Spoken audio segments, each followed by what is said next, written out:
welcome to National News Stream, your trusted source for breaking news and in-depth analysis.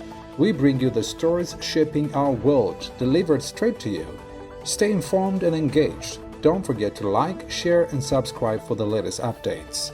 These are today's headlines. Eritrea, Egypt, and Somalia hold security talks in Cairo. Egypt said Red Sea security in literal hands.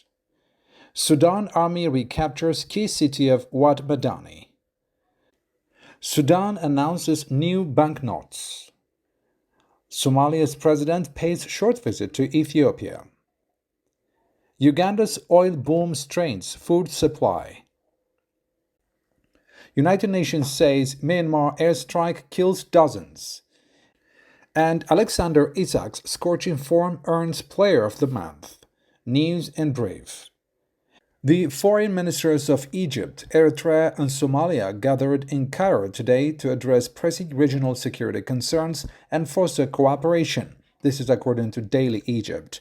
The meeting was held under the auspices of the Tripartite Ministerial Committee, established following a summit between the leaders of the three nations in Asmara last October.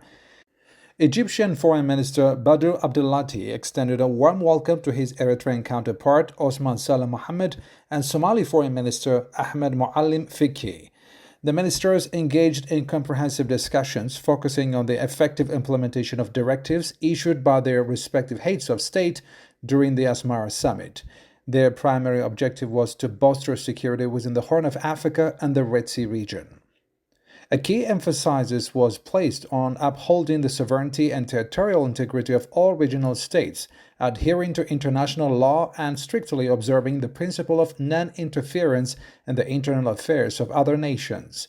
The ministers expressed satisfaction with the progress made in strengthening cooperation between their countries to enhance security within Somalia. They particularly acknowledged the positive contributions of ongoing partnerships between Egypt and Somalia in support of peace-building efforts.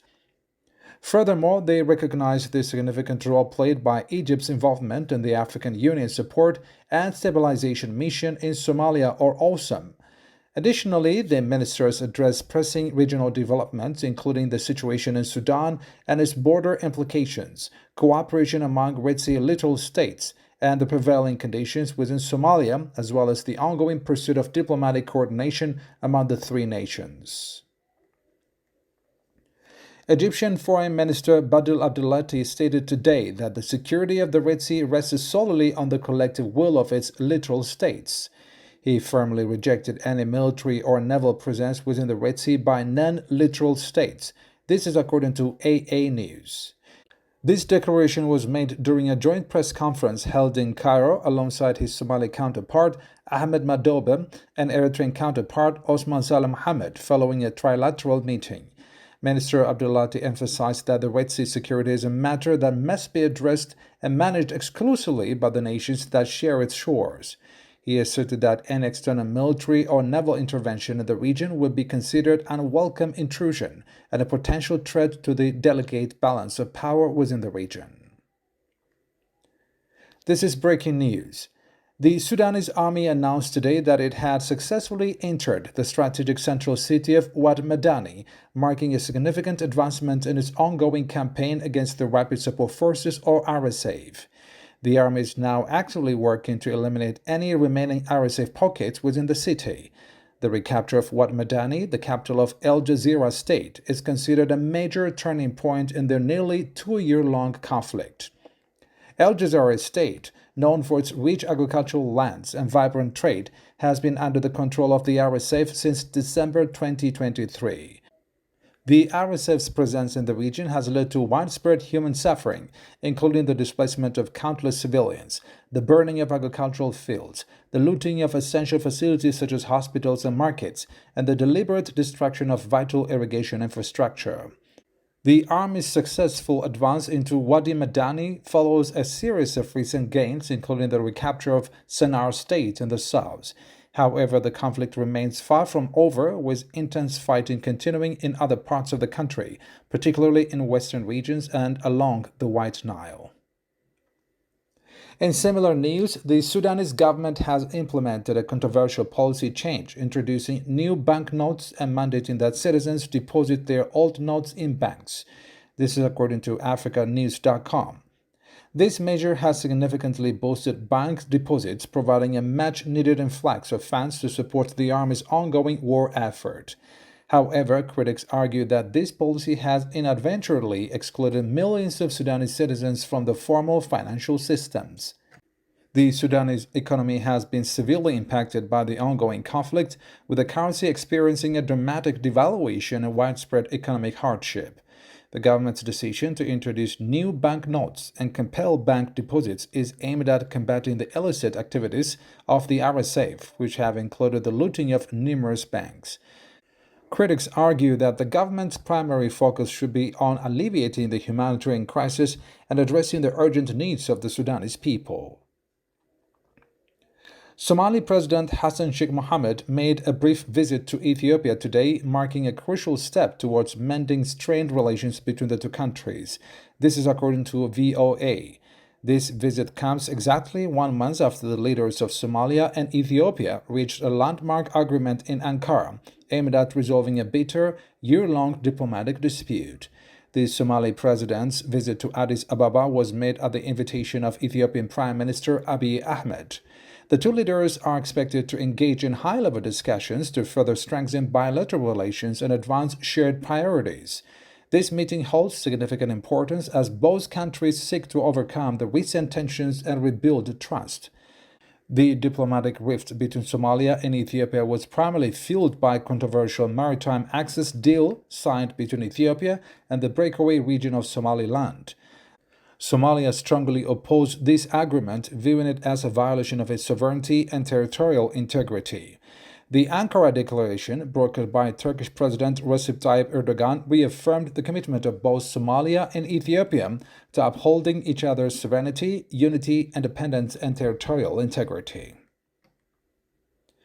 The growing oil and gas sector in Uganda is creating unprecedented economic growth and development, but is also presenting significant challenges. One of the most pressing concerns is the rapid increase in demand for food within the region, which is struggling to keep pace with the influx of workers and increased economic activity. This is according to Daily Monitor. The development of the Tilenga and Kingfisher oil projects, along with the construction of the East African crude oil pipeline, has attracted a large influx of workers and businesses to the region. This surge in economic activity has led to a significant increase in demand for food, particularly meat.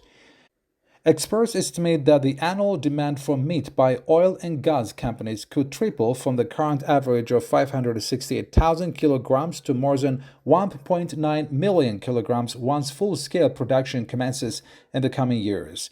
This rapid increase in demand is putting a significant strain on local food production and distribution systems. A devastating military air attack in Rakhine State, Myanmar, has resulted in the tragic loss of life and widespread destruction. The United Nations has confirmed that the attack on the village of Kiali, Ni Mao, resulted in the death of more than 40 people, including women and children. Approximately 500 homes were also destroyed in the attack. This latest incident highlights the ongoing violence and instability that has plagued Myanmar since the military coup in 2021. The country has been embroiled in protracted conflict between the military and various armed groups, resulting in widespread human rights abuses and a severe humanitarian crisis. The United Nations has expressed deep concern over the escalating violence in the Rakhine State and has called for an immediate end to hostilities. The organization has also emphasized the urgent need for humanitarian access to affected communities and the protection of civilians. Newcastle United defender Steven Botman has expressed his admiration for a teammate Alexander Isak after the Swedish striker was awarded the Premier League Player of the Month award for December.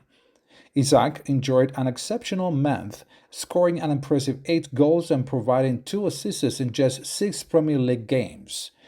This outstanding performance earned Isak his first Premier League Player of the Month award, a well-deserved recognition for his exceptional contributions to the team's success.